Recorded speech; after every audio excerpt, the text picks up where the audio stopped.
There are two ways to start a business.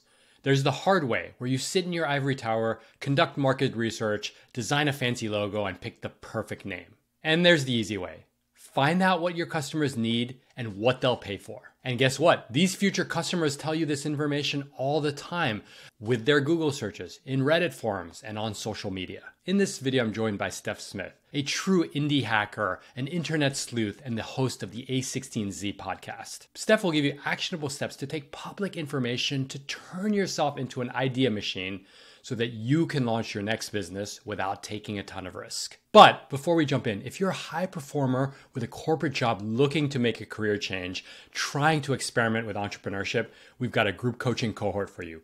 Check out radreads.co/coaching. Now let's get into finding that next big business idea. I looked at your LinkedIn and I was like, how many quote unquote real jobs has Steph had? And I saw TopTal, I might be pronouncing it wrong, HubSpot, The Hustle, and A16Z. Those look like traditional container jobs. Yeah, and I'll add one. I did consulting for a year. So you're right. I've had 5 like real life post-college jobs. Got it. And the reason why I find it so hard is because I see you as this kind of person that's just kind of always creating stuff on the internet. And so talk about your career path and the role of kind of side projects through it all. Yeah. I mean, first to address the whole like growing up with the internet, you're absolutely right. I was born in 1993. So when you think about it, I was born right around the time that the internet was just beginning, and then obviously the bubble in 2000.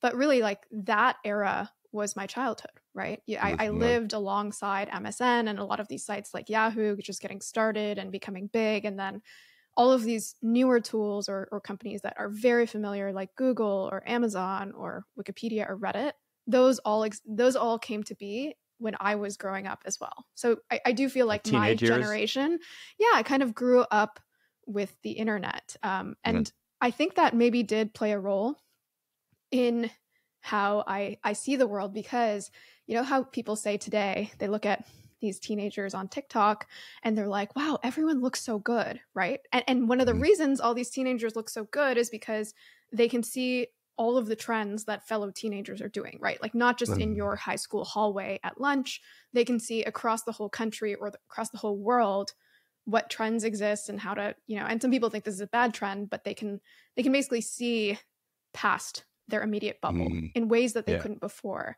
And I think the same thing happened to me, not so much in like fashion, internet trends, but just internet trends to allow me to see what else was out there.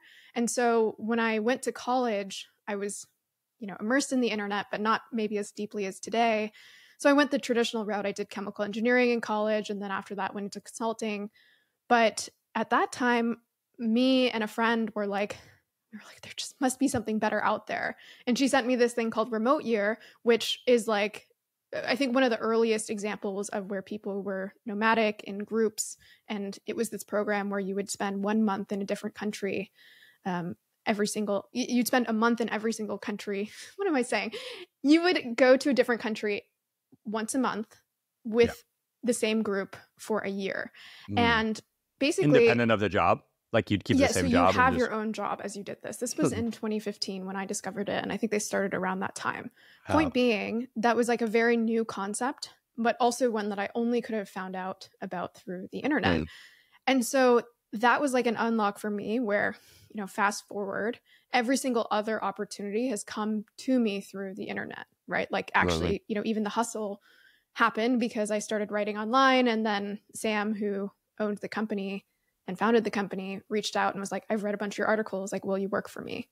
Right. Same thing happened with A16Z, is like, I think they just saw my work elsewhere, and that ended up with me in a role. So in a way it's meandery, partially because of my curiosity, but I would also say because I'm putting enough things out there just through my tinkering. And, your original question was around side projects, that like those side projects in a way work for me while I'm sleeping, right? Just by like getting shared or doing their work online, so that these different sprouts appear, and some of them aren't a fit, most of them aren't a fit, but every so often I'm like, oh, that's interesting. I hadn't thought of that myself.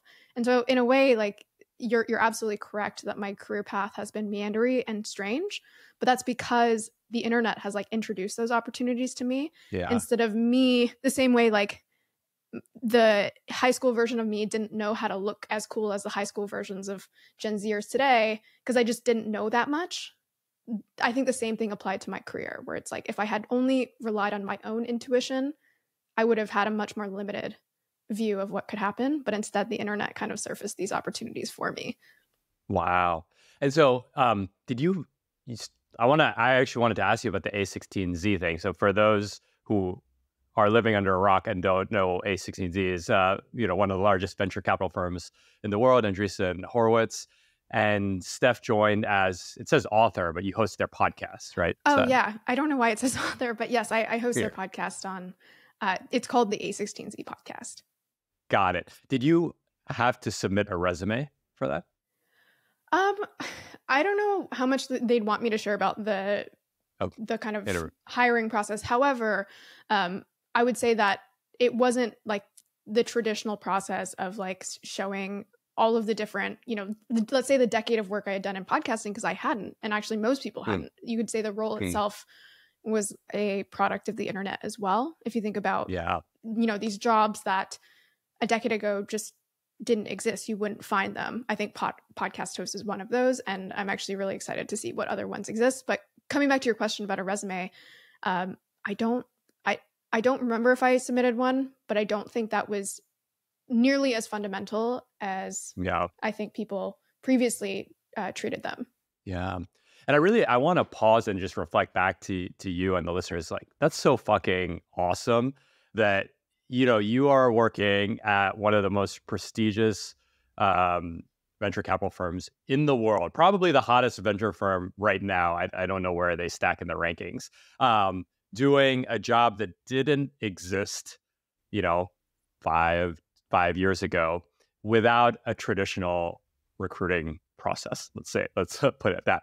Like, that is, to me, I have goosebumps just thinking about that. I'm like, that is so cool that is even possible. And I think some people would be like, oh, you'll get like some random job at some random tech company that no one's ever heard of, like through this, what we're calling meandering process. But no, this is fucking A16Z, the biggest VC in the world right now. So I just want to say, hey, that's so cool. And I want to reflect that back to you and our listeners.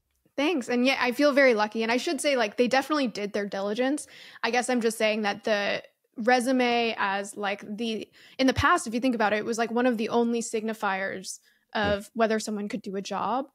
When you are treated with a new kind of role, like, you can't just think about a resume, right? Because, it's kind of like that joke where people are like, I'm looking for a developer with 10 years of experience in X. And it's like, that framework was actually only developed a year ago, right? Yeah. And so I think what's very exciting, even just outside of the A16Z context, is because we are in this era where new jobs are being created, I would say much faster than 30 years ago, that people are going to have to come up with new ways of vetting people. And I think one obvious one that I'm already seeing a lot of, and I'm personally excited about, is just the idea of people doing assessments, which sounds very simplistic, but how crazy is it when you really think about it, that in the past, we would just ask people if they could do something instead of asking them to show that they could do it, right? Like, think about what interviews are. I mean, they're much more than, asking someone about hard skills, but like, think about the type of person that comes through that kind of interview process is someone who's like hyper confident, maybe overconfident in their skills, and who's just confident in saying that they can do something,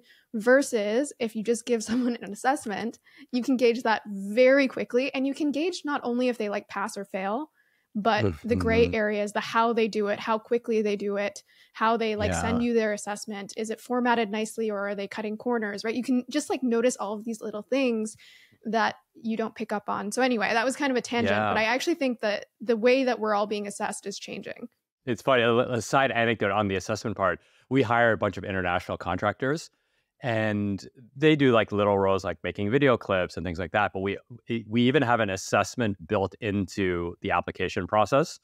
So somewhere in the application process, it will say, mention the job name in the subject line, and then put the word, raspberry. I'm just making it up. And 80% of the people don't put in the word Right. raspberry. The And so simplest thing. we just discard them. And it's like it's like, if you can't put that word in, you're going to fuck something up in our process. Right. So it's like, that's not what you meant by assessment, but it just reminded me of that. No, I mean, it kind of is though, because there are so many little things where like most people, when you ask them to do an assessment, are just like mass applying to jobs and they're like, let me show you the bare minimum. And every so often you get people who not only do your assessment well, but they almost like surprise you. You're like, I didn't ask you to format it in our brand colors, but you did. And I also didn't ask you to take it this extra step, but you did. And actually, like, you did this assessment better than I imagined when I designed it. And those are always like things that you just absolutely could not ascertain from an interview. Yeah, I love that. I love that.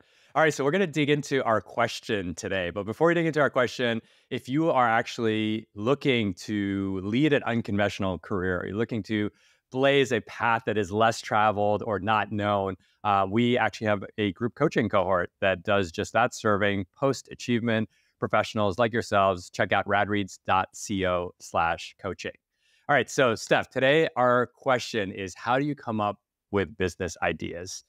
And again, I've watched you from afar, I guess for a decade now, probably, just churn out these little projects, side projects, watch you code, watch you host podcasts, and just try so many things.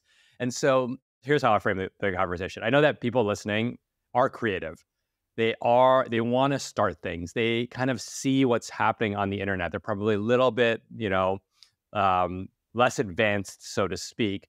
But I think that one of the ways that I found that many people get stuck who are listening is that they have some idea, and it's like this singular idea. It's like, oh, I must make a new pair of gym shorts, right? And it's like, they go and then they like research gym shorts until they're blue in the face. They like write themselves a business plan, and then they think about, who might be a VC that could fund, like who might invest in them, who will give them capital, who will be a co-founder. And it's just this kind of, and we talked about this with Noah Kagan a bit, but it's just this kind of, it's done in complete isolation, so to speak. And it's not done with a ton of, it's not done with a ton of data.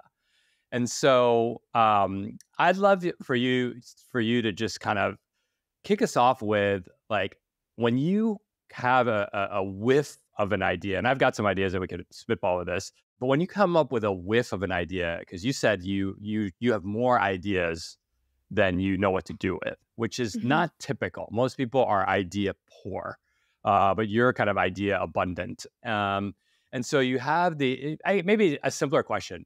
How do you come up with ideas?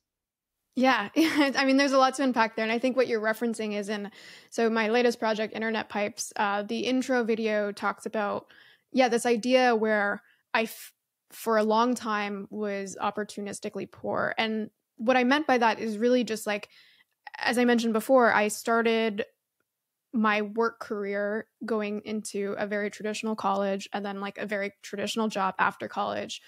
And I just didn't really know what else was out there at first. And then in addition to that, like once I got into tech, it still took me a while to realize that, oh, there's this whole world of like creating my own projects.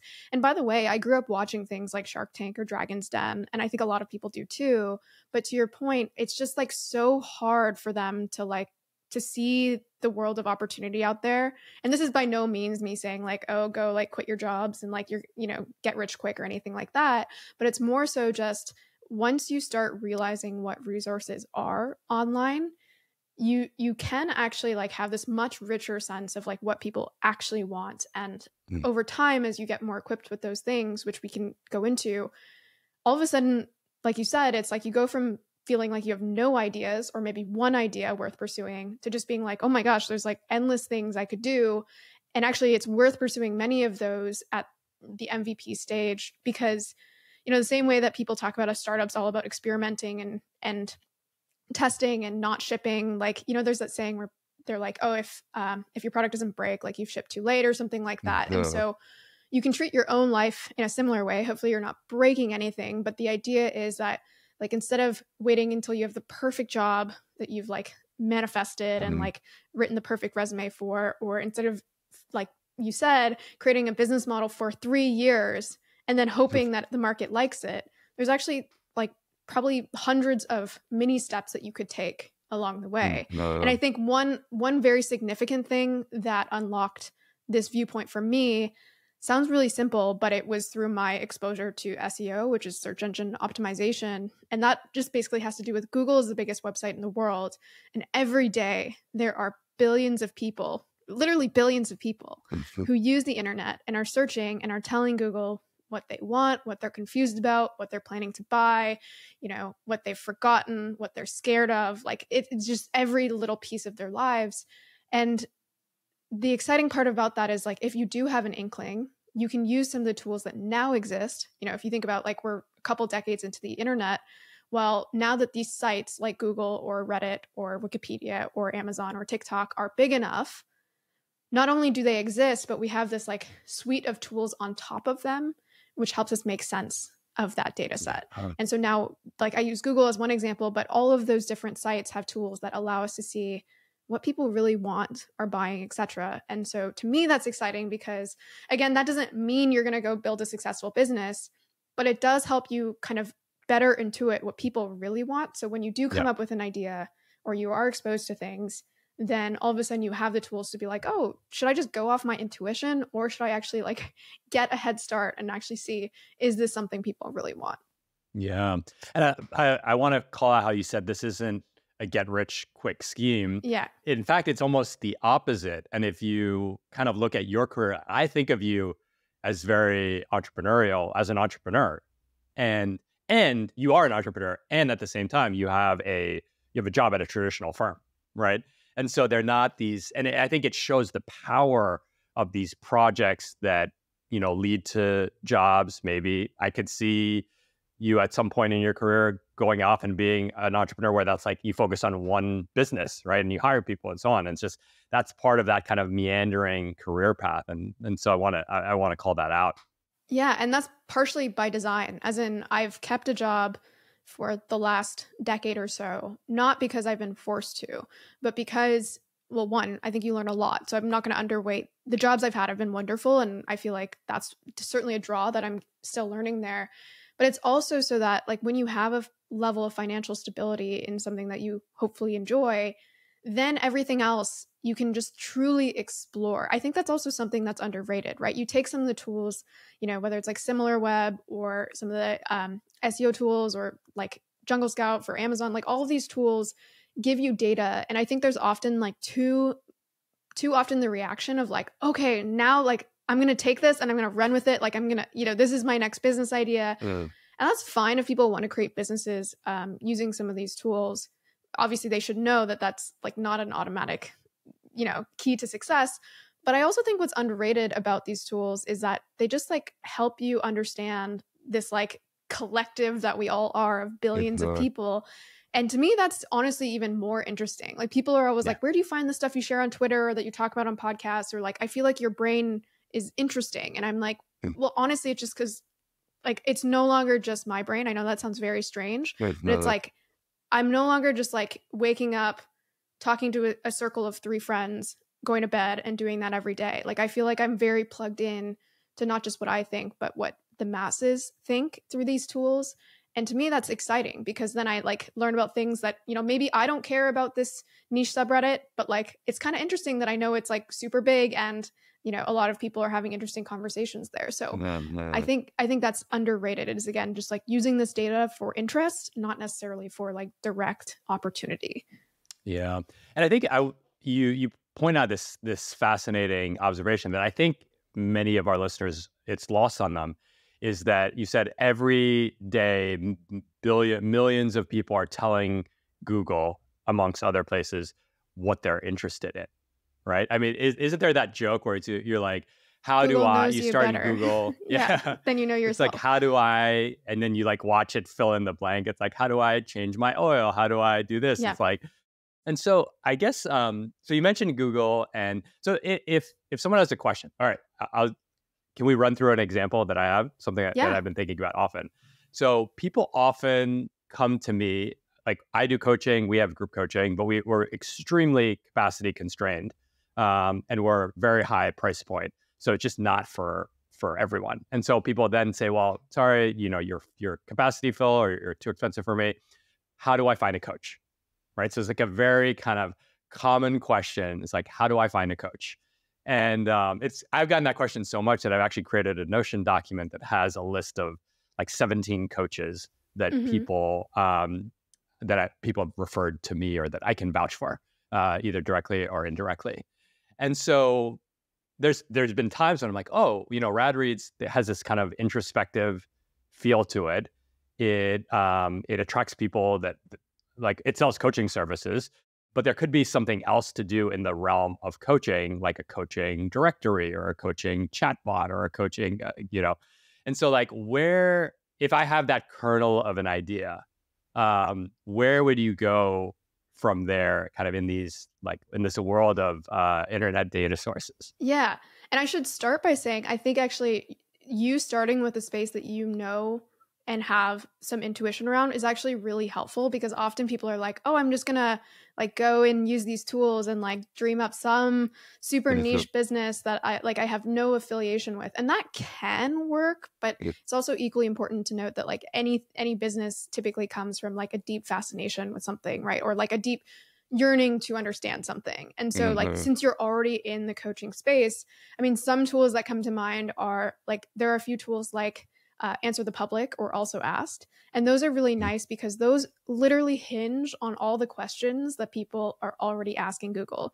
So there's other SEO tools like Ahrefs, which are a little broader. It's extremely powerful, but if you focus in the two tools I just mentioned, they're specifically around questions, right? And I think in this coaching sphere, that would be really helpful, because you could just start with a very simple question like you said, like, how do I find a coach?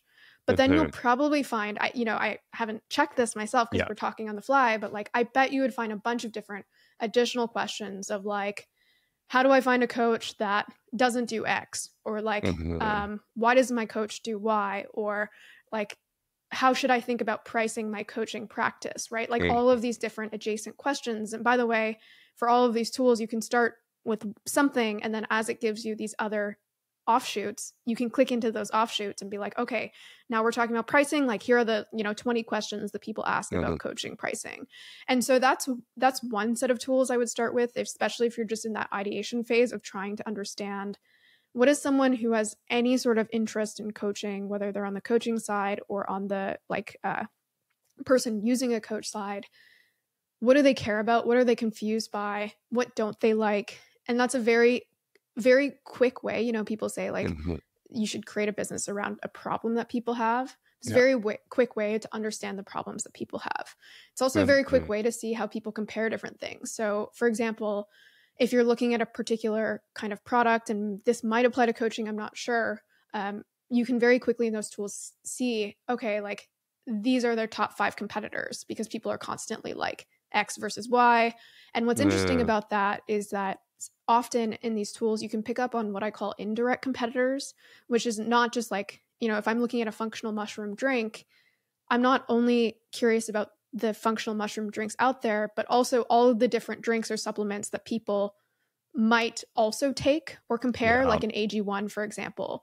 And you see that in the search data because, again, people's minds aren't constrained into like a specific product category, and instead what they're looking to fix, right? So you might see the same thing with coaching, where they're not only comparing to coaches, or they're talking about therapy, maybe they're talking about like ice baths, I don't know, like different modalities for fixing meditation, whatever, right? That they're, and by the way, for all of this, the benefit is that none of this is hypothetical. These are searches people are doing, and you can also see the volume, right? So you can see like how much of an issue, how long tail is this thing. So that's one area that, I would probably start. The other area, which is slightly different but similar mechanics, is Reddit, right? And so Reddit has all of these different subreddits out there, and it's like one of the biggest sites in the world. So what I often get excited by are things that you would expect to be very niche subreddits that are, I will say, like not so niche, like just like surprisingly big. And so there's tools, I'm just going to pull it up for my own. There's this one tool that I love, which is this like Reddit map, where you can enter anything. And so I bet coaching is in here. It's created by this guy. His last name is Anbaka. And so it's got this like really strange URL. But the thing I love about this tool, and I can send you the link in, We'll put them in the show notes for everyone, is again, you can start here with something really broad like coaching. And then what it does is based on the people that post in coaching that also post in other subreddits, you get to see all of the related categories. And the thing I like about this is you often get a sense of the almost like different spheres around this central topic. And so in this case, it seems like there's like a node to do with leadership. There's a node to do with career and sports. In this case, it seems like actually in the case of Reddit, like this coaching subreddit is more about like athletic coaching or like some sort of like more prescriptive coaching. But I wonder if we instead like life coaching. Yeah. So there's like r/life coach or life coaching, which is a little smaller. But you can also, by the way, for any of these, see if you just double click into any of them, it kind of like refreshes and you get to see the little sphere of that space. And then you can use, once you find a subreddit that you think is interesting, you can use tools like Gummy Search or subreddit stats to then go and see like the top posts within that category. And that's a really nice place because if you just think about Reddit, Google is one thing, but Reddit is like a closed community. There are certain guidelines or mods. And so this is a place where like, it's like a true community where people are coming together and certain themes crop up more often than others. And so that's like a really nice place sometimes to be like, oh, like this is clearly a problem within, this set of people who care about this thing. So I think those are two places I would start. Yeah. Oh, you've given me so many ideas. First, I think, are you familiar with an older investor named Peter Lynch? Yeah. I mean, I'm just like a financial investor. Yeah, right? He's a financial investor, and his whole thing was to invest in industries that you know about. And so, if you're really into sneakers, like pay attention to all the different sneaker brands and all that. So there's like a version. There's kind of it's like the boomer version of this. It's like you pay attention to more of the things that you care about. And I remember when we had Noah Kagan on the podcast, he said, I see all the time these, someone who's a software engineer and then, finds some idea and says like, oh, I should go make like women's skincare. And like maybe there's an opportunity in women's skincare, but you're probably not the right person to do that. Yeah. So just something to keep in mind. The other thing that as you were talking, it reminded me, what's the jobs to be done framework? Mm-hmm. And for our listeners who aren't familiar, jobs to be done is it's a way of thinking about people's problems as you create different products and offerings. So for example, if there's coaching, the job that coaching is, it's like, what's the job that coaching is trying to do? And so it might be the job is to make you a better leader, or the job is to reduce your anxiety.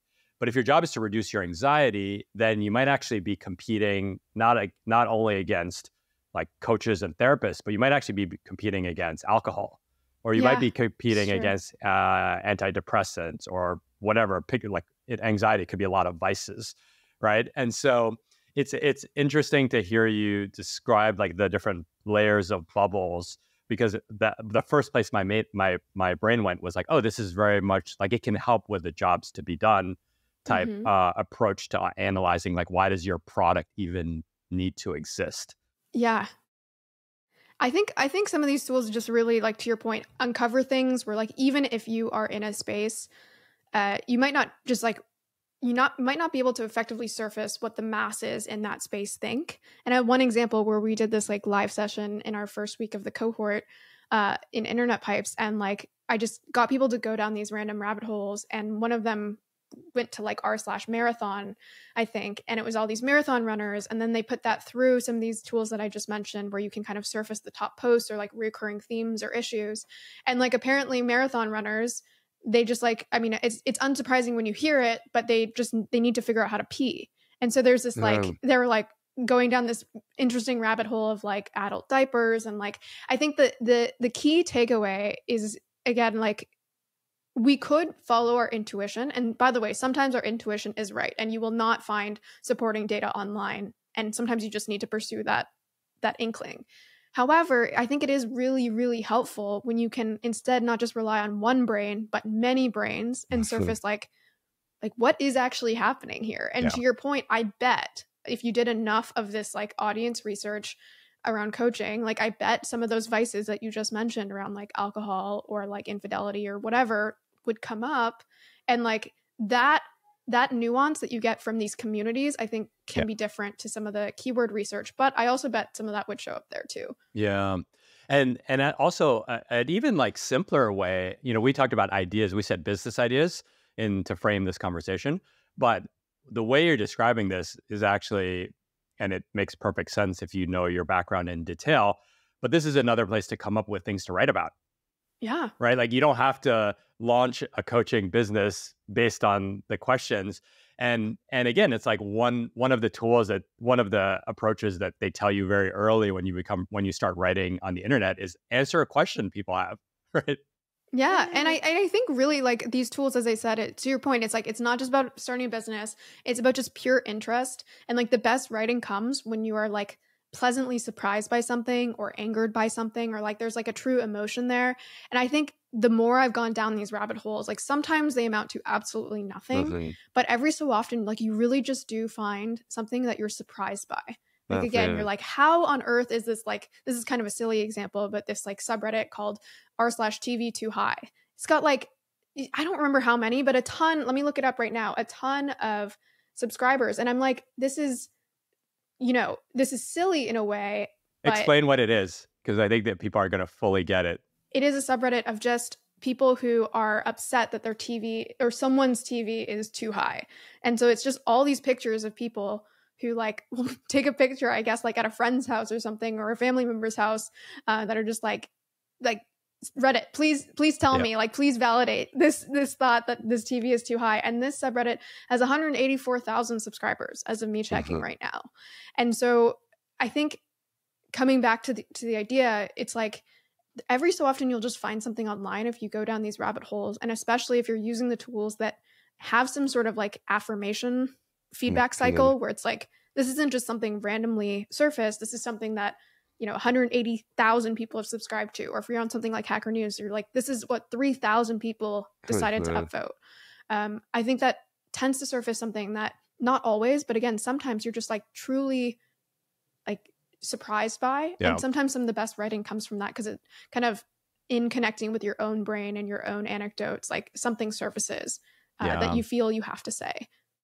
I have a confession. I have a TV that is too high. And actually, I saw that thread because you posted it on Twitter. And I'm like, fuck, that's me. And the reason why, and then I went down the rabbit hole, is because a lot of times people have that problem is because they have a fireplace. And so they mount the TV above the fireplace, but they have a high fireplace. And so then there's like all these like swivels and there's actual products that people have designed, because it's like I guess a pretty widespread issue. And by the way, this is the kind of thing where, as I've said several times, it's like there doesn't always have to be a business. However, there's like so many examples of just simple realizations. And one of them, like in internet pipes, is just the realization that tech is so widespread now that whenever a popular gadget, tops the charts, that doesn't mean like 1,000 people or tens of thousands of people own this thing. It means millions of people, often hundreds of millions of people. And if you go to the total upper echelon, you're talking billions, right? But like that is actually, that's an interesting realization, but you could also say actionable, in the sense that like if you look on something like a Jungle Scout and you take the top gadgets from a website like Gadget Flow, well then if you look at all of the accessories that come with any new gadget that, again, like the true masses are now engaging with, like that is actually an opportunity. Again, I'm not saying that like someone pursuing would be successful, but there's all of these offshoots where you just start to like piece together these different puzzle pieces that you're seeing from around the web. And all of a sudden, as I mentioned before, you go from being like opportunistically poor, where you're like, I don't know how people come up with ideas, to just seeing the simplest thing ever. Like, oh, what's this new gadget? Like, it's trending everywhere. Doesn't mean that I'm going to go compete directly with Apple Vision Pro, but like, what are the offshoots of this? I think some of that starts to come a little more naturally. Yeah. I love that point about this, like the tiniest sliver, because we refined our coaching product to basically be, it's mostly aimed at people leaving financial services, and it's director level up. So it's basically coaching for people looking to leave a job that make over $500,000. Like that seems at its surface a very, very small niche, but just take it's still a lot of people for a 2-person organization, right? No, it's a lot. And how many people, so like, that's a great example as well of like how many people work in like the big 4 consulting roles, how many people work at these finance firms. It's like, I don't know the exact number, but it's a lot, right? It's probably like 500,000 maybe. Right. Maybe probably more. Millions probably, if you take like, smaller banks and all that. And so you could take 0.0001% of that and have a massive business. Yeah. Massive exactly. small business. Yeah. So it is true. I do love that. I also spend a lot of time. I do a version of this in a very simple way, but I have a few of my favorite subreddits around like money and the psychology of money. So it's usually around like financial independence, FIRE, which I'm very not anti, but I think it's. I think anything can be taken too far. And sometimes just, as we were talking about at the very outset, before we went live, I think it's just sometimes the branding around certain ideas as well. Totally. And so I go to FIRE and then I'll just look at the most popular posts in the past month. And I just do that every month. And it surfaces up all these ideas. Right. And some of them are just some of them turn into tweets. Others turn into like a 5,000 word essay. Some of them turn into frameworks for coaching. It's just and it's because the people tell you what they care about, but the niche is so there's a FIRE. It's called Fat FIRE, which is basically people who want to be financially independent in the coasts, inexpensive, and live well. and live well. Yeah. So I would be considered Fat FIRE, I guess. Yeah. And then there's Barista FIRE, which is you want to do it on a shoestring budget. So I don't even read Barista FIRE because it has nothing to do with the world that I care about and the people that read my writing.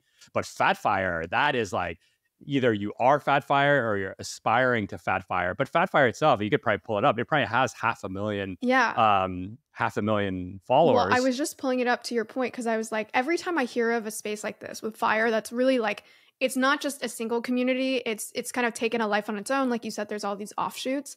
I love looking up those communities on this map because I think I'm almost always surprised by the kind of offshoots and how many there are. And so to your point, so FIRE itself has 400,000 subscribers. Wow. And then there's Fat FIRE with almost the same amount, 393. Wow. There's Expat FIRE with 57,000, Coast FIRE, there's Barista FIRE, like you said, there's Fiery Femmes, Poverty FIRE, Europe FIRE, and those are all just the ones with fire in it. Then there's an offshoot that kind of has a singular node called Overemployed, which directs to a bunch of other things. There's a kind of economics section where you see ETFs, dividends, value investing, day trading, fidelity investments, Wall Street bets, etc. Then you see a real estate sector that's connected. So you see real estate investing, first-time home buyer, realtors, commercial real estate, and you kind of get the color around someone who cares about FIRE, what else they might be interested in, and then you go a level deeper. To your point, once you find a community or several that you feel are kind of reminiscent of the kind of people you're trying to reach or work with, you get to see their true problems, the things they talk about, they're confused about, they're emotional about. And I do the same thing where there's a few subreddits I'll just go to every so often. One of them is just Data is Beautiful. And there it's just that it's just that one's less specific to an industry, but more so just it's one of the top, I think, 30 or so subreddits out there. And it's what better source of information is there where there's truly tens of thousands of people that have needed to upvote something in order for it to reach me in this instant where I'm visiting this site. It's that is so much more, signal than your traditional moment on the internet. Yeah. Oh, that's so cool. So we've pivoted away from business ideas, or we went on a small tangent to content ideas. I want to ask you, Steph. So you and I, I have made an entire life for myself writing, being online, writing. I've been online for a long time, but writing publicly 9 years now, and evolving into YouTube and fun stuff. I can't imagine my life without just showing up online, right? Just in so many different ways. I think a lot of our listeners, and you have another course called Content Done Right, which we'll link to as well. But I think a lot of people now are listening to us and they'll say like, oh, but you guys started, you started 10, 15 years ago. I started 9 years ago. And to be fair, it's a very different, like if you want to put stuff online right now, it's very different than it was 9 years ago, where there's so many more channels. The people are so much better. Like the competition is so much better. You have opinion about that. And it feels very saturated. Like, what do you tell someone listening that's like, yeah, I have a job. I want to start testing out some of these ideas, but it just feels so noisy. I don't have, like, I'm starting from ground zero here. And tell us about the chuckle on the competition. Yeah, so I have several thoughts. So first, I think, yes, it is more competitive than ever, but every day some new YouTube channel is minted, some TikTok star is minted, some blog even. A lot of people think blogs are dead. And when I say minted, I don't just mean started. I mean like there is some YouTube channel Certified. that everyone thought was too late to the game that has proven that concept wrong. And I think that's actually the idea behind like some of the tools within Internet Pipes applied to content, where it's like, yes, it's more competitive because more people are participating, but you also have more tools than ever to not just create the content, but to actually see what people want. And by the way, I'm not saying people should all go this way because I think it's a little lazy, but some Twitter accounts are literally founded on the idea of going to Reddit, seeing what trends in certain communities, and then reposting it with their own commentary. And often that commentary, by the way, is based on the top comments on those posts, because again, those are all affirmed by the collective community. So again, I think that's kind of a lazy approach, but the point is that one, I don't think it's too late. And two, I think there's more resources than ever. However, I think where people do go wrong is twofold. One is I think they like show up and they're just like, I want to create content. And they have no idea why, or they don't have any actual passion behind what they're doing or what they're trying to say. And for that reason, they end up going really broad, right? They end up talking about like startups, technology, fashion, travel, productivity. That's all fine. Like I've commented on some of those topics and I don't think there's a problem necessarily with that.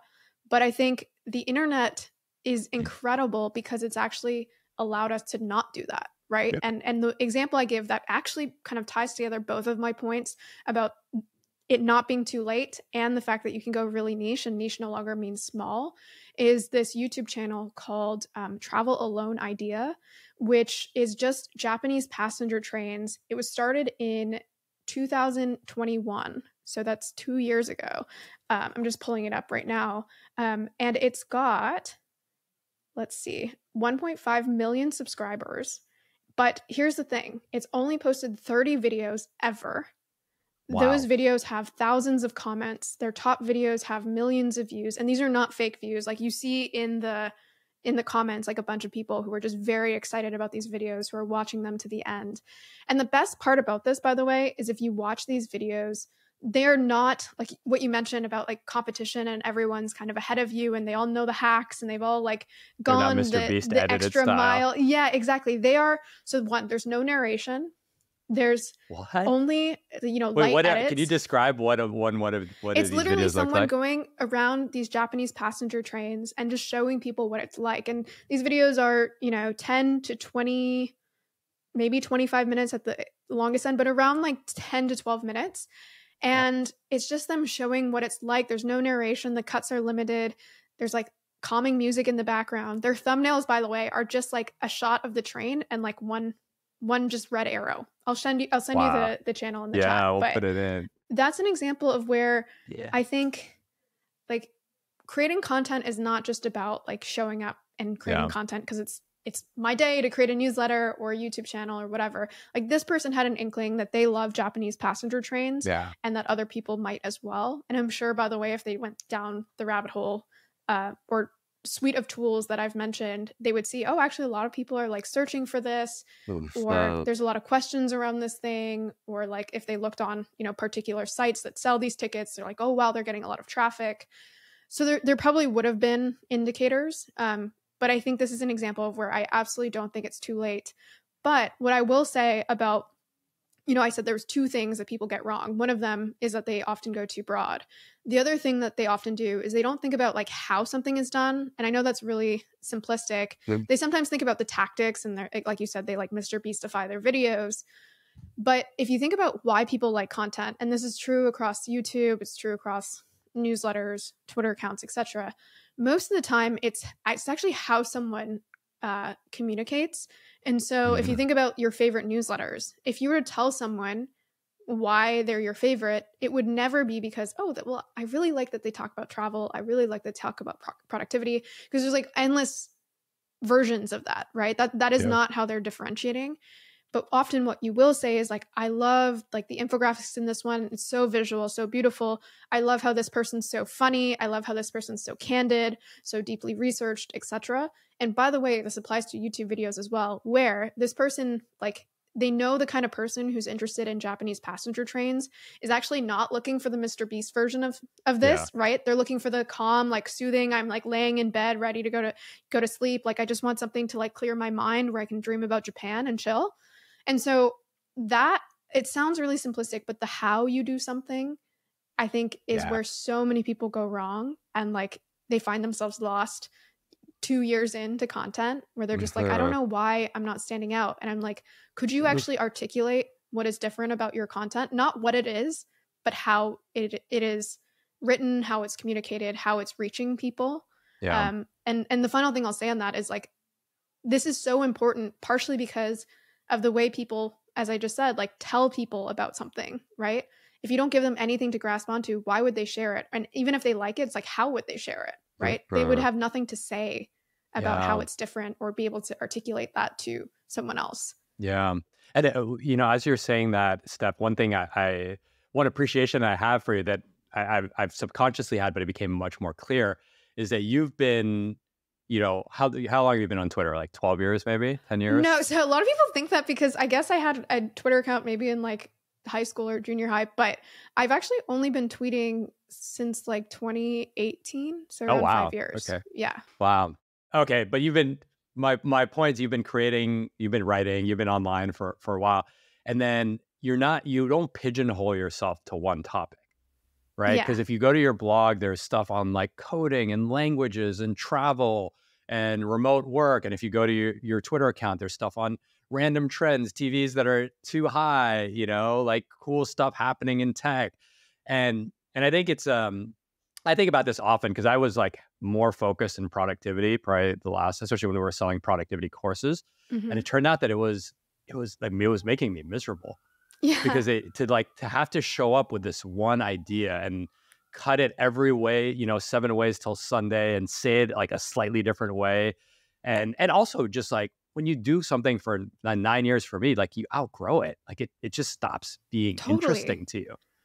And I've always said, like, I want to, like, creating on the internet is going to be something that I'm going to do for like the rest of my life. Like I could see myself being like a really old guy at a retirement home who was like, who can't walk really. I'd be like, yeah, but I really want to share this idea because it's like so interesting to like, I really believe, because it's such a part of who I am and how I connect with people. And this point about injecting your voice in it, and also like not being too broad, it's like I do think I'm like I see these people that they do the productivity, they do 9 versions of the same tweet every week. I'm like, you're either living in a hell that you didn't sign up for, you're trapped, and usually they're just scared to well, that's what I mean. It's the equivalent that maybe some people could resonate with if they're not like a Twitter person, is like they've become the artist that had one hit album and then forever recreated that album, and they're like 8 albums in, and it's like they're too far in that they've convinced themselves, partially because they've gone so far down that track, that they can't do anything else, and that their audience only wants to hear that from them.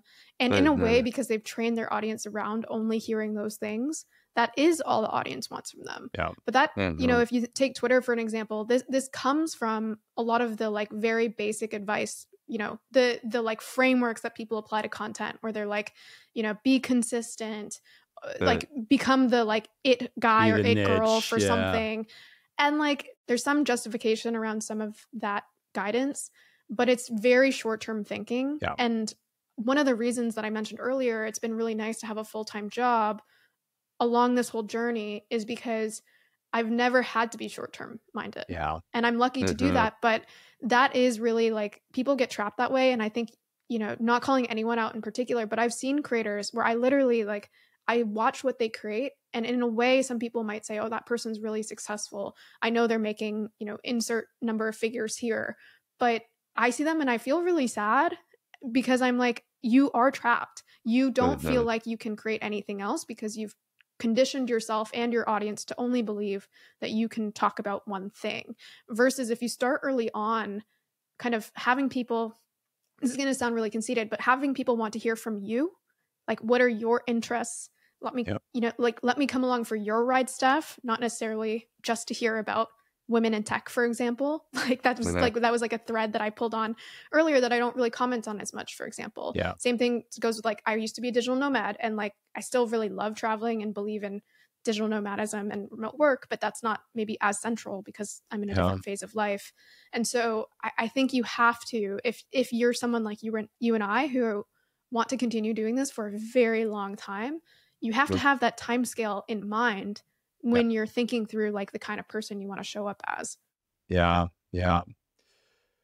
Beautiful stuff. Well, you have given us so much. I always leave all of our conversations like so inspired, which is why I was so honored to have you on the podcast. So I'm just super grateful for you. Thanks. And you really are such a unique person. And I'm super grateful to be your friend.